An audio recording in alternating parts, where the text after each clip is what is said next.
Chères tournefeuillaises, chers tournefeuillets, grâce aux efforts de tous et à la mobilisation de chacun, nous avons vu en 2022 une amélioration sur le plan du Covid. Mais en ce début d'année, restons prudents.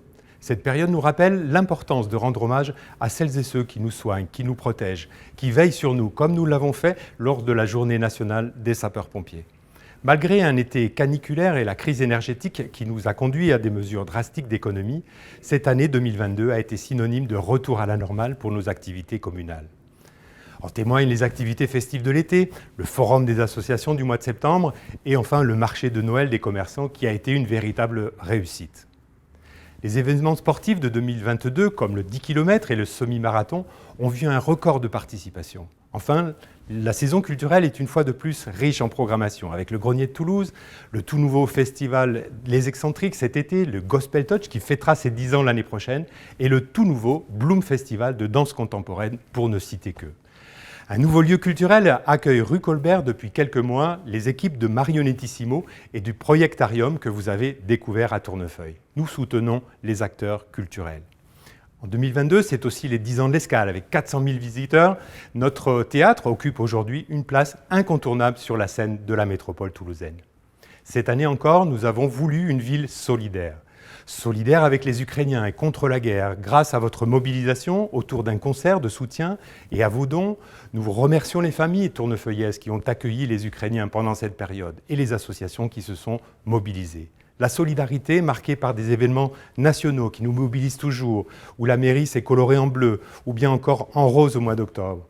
Nous sommes et nous serons toujours aux côtés de celles et ceux qui en ont le plus besoin. La campagne des Restos du Cœur, la braderie du lycée ou du Secours populaire, l'Archifripe, témoignent de cette mobilisation. Enfin, nous avons accueilli sur Tournefeuille Isabelle Rome, ministre chargée de l'égalité entre les femmes et les hommes. Ce fut l'occasion de témoigner du travail colossal de nos services et des associations dans la lutte contre les violences faites aux femmes. Cette année, nous l'avons passée ensemble, engagés, avec vous lors du Clean Up Day, car nous n'acceptons pas que les bois et les bords du Touche soient sales. Avec vous au Conseil local du climat et de la transition écologique, avec vous au Comité participatif des mobilités, ou encore auprès de l'Agora qui a porté ce beau projet de guinguette au bord du lac des pêcheurs. Et toujours avec vous, il y a quelques jours, pour débattre de l'aménagement de notre commune. La ville de demain que nous construisons, c'est avec vous que nous l'imaginons.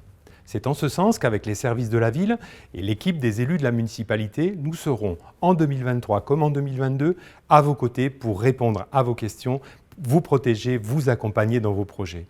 Répondre à vos préoccupations telles que la sécurité, les nuisances diverses qui peuvent s'exercer sur notre commune. Dans les prochains jours, nous allons nous souhaiter les vœux. Loin de formules toutes faites, ils seront une attention pour chacune et chacun d'entre vous et pour chaque jour de l'année. Tournefeuille, nous continuerons à la développer pour tous, en organisant les services au plus près de chacun. Depuis le mois de juin, par exemple, vous pouvez faire vos démarches en ligne et ce sont plus de 3500 formulaires qui ont été remplis.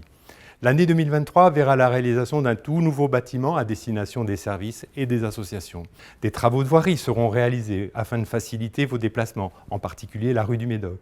Beaucoup a été fait en 2022, les mobilités douces, les axes du réseau express vélo, les axes piétons du boulevard Vincent Auriol. Enfin, Tournefeuille s'organise autour d'un tissu économique toujours plus dynamique, avec 58 créations nouvelles d'entreprises. L'Association des commerçants deviendra en 2023 la plus importante association des commerçants de la région Occitanie.